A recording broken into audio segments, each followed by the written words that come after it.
ఉద్యోగాలు ఇస్తానని ఆయన హామీ చేశారు. బీహార్లో ఉన్న మొత్తం కుటుంబాలు 2,70,00,000 ఉంటాయని. అయితే బీజేపీ కూడా ఆ తర్వాత ఎన్డీఏ కూడా అది పెద్ద ప్రామిస్, ఆచరణ సాధ్యం కాదని పక్కకు పెడితే వాళ్ళు కూడా ప్రభుత్వ ఉద్యోగాలు 1,00,00,000 ఉద్యోగాలు హామీ ఇచ్చారు. ప్రజలు అసలు దాన్ని పరిగణలోకి తీసుకున్నారన్నది ఒక అంశం అయితే, రెండవది నేను అడుగుతున్నది జనసురాజ్ పార్టీ గురించి. సరే, రాజకీయంగా బీజేపీ వాళ్ళు ఎన్డీఏ రావచ్చు, మరొకరు రావచ్చు, కానీ ఎన్నికల వ్యూహకర్తగా అద్భుతమైన పేరున్న ప్రశాంత్ కిషోర్ బీజేపీతో పనిచేశాడు. నితీష్తో కొంతకాలం ఆయన జేడీయూలో వైస్ ప్రెసిడెంట్గా కూడా ఉన్నాడు. దేశంలో చాలా పార్టీలకి, మమతకి, స్టాలిన్కి, ఏపీలో జగన్మోహన్ రెడ్డి గారికి, ఇలా అనేక మందికి ఆయన పనిచేశాడు. సక్సెస్ఫుల్ ఎలక్షన్ స్ట్రాటజిస్ట్గా దేశవ్యాప్తంగా పేరున్నది.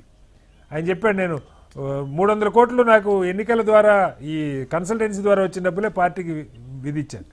అలాంటి వ్యక్తి 3 ఏళ్ళు గ్రౌండ్లో పనిచేశాడు. ప్రజల సమస్యలు తెలుసు. ఒరిజినల్గా బీహారీ, ఎలాంటి పథకాలు పెట్టాలి, ఎలాంటి అభ్యర్థులు పెట్టాలి, సామాజిక సమీకరణాలు, ఇవాళ మనం మాట్లాడుకునే అన్ని ఈక్వేషన్స్ ఆయనకి తెలుసు. కానీ 1-2 సీట్లు వస్తాయా, కనీసం పరిమిత 5-6% ఉన్న ఓట్లు వస్తాయనేది మనకు అర్థం కాని పరిస్థితి. ఇది దేశ రాజకీయాల్లో సరే, ఇవాళ మీకు బీజేపీ అద్భుతంగా పనిచేస్తుండొచ్చు, ఎన్డీఏ అద్భుతంగా పనిచేస్తుండొచ్చు, కానీ దాని అపోజిషన్గా ఉన్న ఆర్జేడీ, మీరు ఆర్జేడీ చండాలో లేకపోతే జంగిల్ రాజ్ అంటారు, ఆ జంగిల్ రాజుకి ఓట్లు వేస్తున్న వాళ్ళైనా సరే ప్రశాంత్ కిషోర్ వైపు ఎందుకు మళ్ళలేదు? శ్రీనివాస్ గారు, ప్రజలు చాలా స్పష్టంగా ప్రశాంత్ కిషోర్ ఇప్పుడు దాకా కింగ్ మేకర్ అని చెప్పుకుంటున్నారు కదా, అనేక స్ట్రాటజీలు చేశాను, చాలా స్పష్టంగా ఇప్పుడున్న వార్తల ప్రకారం ఆయనకి జీరోలోనే ఉన్నాడు. ఆయన ఒకటేదో ఉండింది, అది కూడా పోయి జీరోకి వచ్చాడు. ఒకటి స్పష్టం చేశారు, మీరు కింగ్ మేకర్ కావచ్చేమో కానీ మీరు కింగ్ కాలేరు, కింగ్ అయ్యే పరిస్థితులు మీకు లేవని ఒకటి. రెండోది, ఏదో 1-2 సంవత్సరాల కిందట రాజకీయ పార్టీని పెట్టి ఒక పెద్ద స్ట్రాటజిస్ట్ వచ్చి రాష్ట్రం అంతా పాదయాత్రలు చేశాను, నేను మార్చేస్తానంటే ప్రజలు నమ్మరండి. మీరు రాజకీయ పార్టీ ఎప్పుడు, గత చరిత్ర ఏమిటి ఆ రాజకీయ పార్టీ, గతంలో ప్రజాసేవలో మీరు ఏ విధంగా పనిచేశారు, మీరు రాజకీయ అనుభవం ఏమిటి, మీ పరిపాలన అనుభవం ఏమిటి, ఇవన్నీ కూడా ప్రజలు ఆలోచిస్తారు. ఆంజనేయ రెడ్డి గారు, మనకి టైం ఉంది కాబట్టి కొంచెం డీటెయిల్ గా మాట్లాడుకుందాం. ఉదాహరణకి అరవింద్ కేజ్రీవాల్ ఉన్నాడు ఢిల్లీలో, ఎలాంటి రాజకీయ అనుభవం లేదు, రాజకీయ పార్టీ లేదు, రాజకీయ చరిత్ర లేదు. ఆయన ఒక పార్టీ పెట్టాడు. అప్పుడు బీజేపీని, కాంగ్రెస్ని రెండింటిని మట్టి కనిపించి గెలవగలిగాడు. 2 సార్లు గెలిచాడు. సరే, 3ఓసారి ఓడిపోయి ఉండొచ్చు.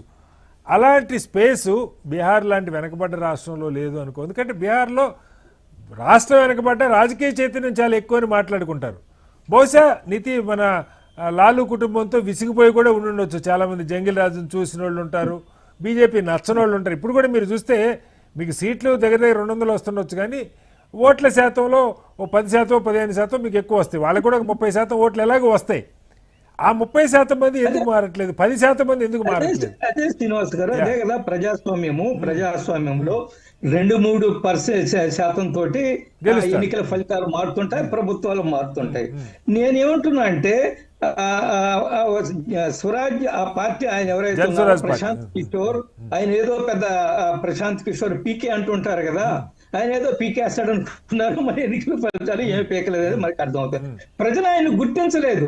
ఒక 2 ప్రధాన కూటములు ఎన్నికల్లో పోటీ చేస్తున్నప్పుడు ఆ 2 ప్రధాన కూటములు కాదని 3వ శక్తికి ఓట్లేస్తారనేది ఇక్కడ కొన్ని సందర్భాలు జరిగాయి. మీరు ఇందాక అరవింద్ కేజ్రీవాల్ గురించి ప్రస్తావించారు.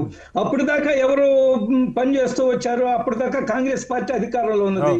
అరవింద్ కేజ్రీవాల్ వచ్చిన తర్వాత ఎన్నికలు జరిగినప్పుడు 2013 అండి, ఫస్ట్ టైం 2013లో జరిగినప్పుడు ఆయన కాంగ్రెస్ తో కలిసి అధికారాన్ని పంచుకున్నాడు. కొన్ని 9 నెలలు ఎన్నో సంవత్సరం ఉన్నాడు.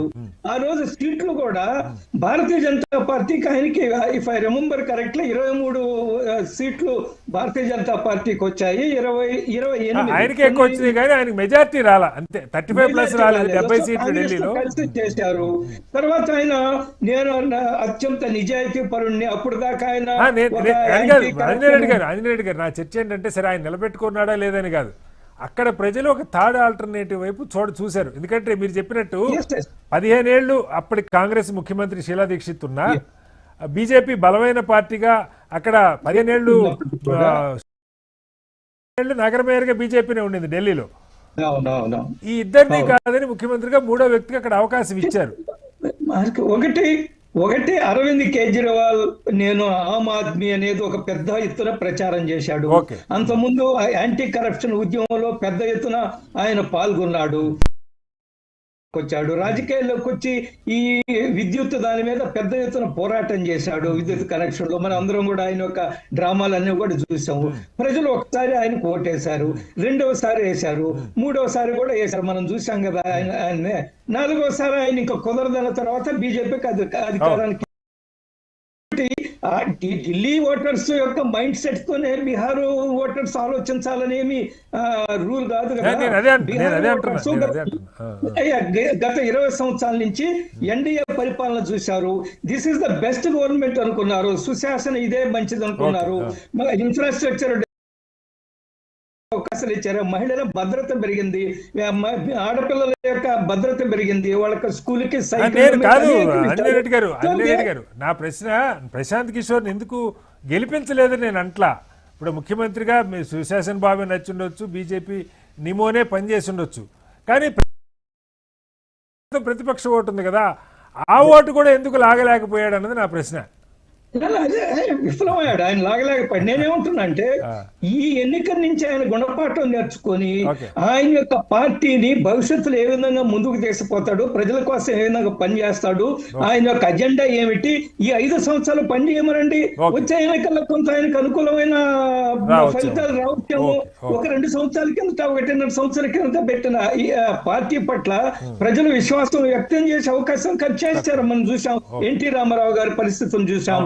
ఆయన పార్టీ పెట్టిన సంవత్సరానికల్లా అధికారానికి వచ్చాడు. కారణం ఏమిటి? ఆ రోజు ఆంధ్రప్రదేశ్ లో పరిస్థితులు ఉంది, ఆంధ్రప్రదేశ్ లో ప్రత్యామ్నాయం లేదు, ఆంధ్రప్రదేశ్ లో కాంగ్రెస్ పార్టీ యొక్క పరిస్థితి చాలా దారుణం. ఆ తర్వాత మీరు అన్నట్టుగా ఏపీలో ఉమ్మడి రాష్ట్రాల్లో చాలా ప్రజారాజ్యం ఒక ప్రయత్నం చేసింది, తర్వాత జనసేన ఒక ప్రయత్నం చేసింది. బీహార్ ఎలక్షన్ సంబంధించి ప్రజలు ఓటర్స్ ఎవరు ఏం మాట్లాడుతున్నారు అనేది కూడా అబ్జర్వ్ చేస్తారండి. మనం అనుకోవచ్చు ఏమి గమనించరాని, ఏమి చెప్పరని, కానీ గమనిస్తుంటారు. మనం చూడండి, ఎన్నికల్లో రాహుల్ గాంధీ ఏం మాట్లాడారు, ఛట్ పూజ, హిందువులకు పవిత్రమైన ఒక పూజా కార్యక్రమాన్ని ఏ విధంగా వ్యంగ్యంగా మాట్లాడారు, ప్రధానమంత్రిని ఏ విధంగా వ్యంగ్యంగా మాట్లాడారు. ఆయన ఓట్ల కోసం ఏమైనా చేస్తాడు, మీరు డాన్స్ ఏమంటే చేస్తాడు, భరతనాట్యం చేయమన్నా కానీ ఆయన స్టేజ్ మీద చేస్తాడు. ఇది ప్రజలు ఆమోదిస్తారా? ప్రజలు ఎందుకంటే అప్పటికే ఎన్డీఏకు ఒక అనుకూలమైన వాతావరణ పరిస్థితుల్లో ఇటువంటి వ్యాఖ్యలు ఇంకా ఎక్కువగా ఎన్డీఏకు మద్దతును తీసుకొచ్చే అవకాశం ఉంటుంది. మనం ఏం మాట్లాడుతున్నాం బహిరంగంగా, రాజకీయాలు ఏం మాట్లాడుతున్నాం, ఇవన్నీ కూడా సాధారణ ప్రజలు. మీరు ఇందాక అన్నారు అభివృద్ధి, బీహార్ లో అభివృద్ధి తక్కువ ఉంది, ప్రజలు పెద్దగా చదువుకోలేదు, అక్కడ నిరక్షరాస్యత ఎక్కువ ఉంది.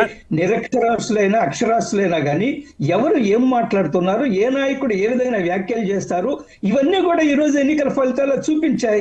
రాహుల్ గాంధీ గారు మీరు చూశారు కదా, ఆర్జేడీ యొక్క మహాగఠబంధన్ వాళ్ళ మేనిఫెస్టో రిలీజ్ చేస్తున్న సందర్భంలో ఎవరి ఫోటో ఉండింది? రాహుల్ గాంధీ గారి ఫోటో. రైట్ సార్, ఒకసారి మళ్ళీ వస్తాను సార్. మనకి ఇక్కడ అజయ్ రెడ్డి గారు, జూబ్లీహిల్స్ లో ఫలితాన్ని అధికారికంగా ప్రకటించనున్న పరిస్థితి. జూబ్లీహిల్స్ ఉప ఎన్నిక కౌంటింగ్ పూర్తయింది. డిపాజిట్ కోల్పోయిన బీజేపీ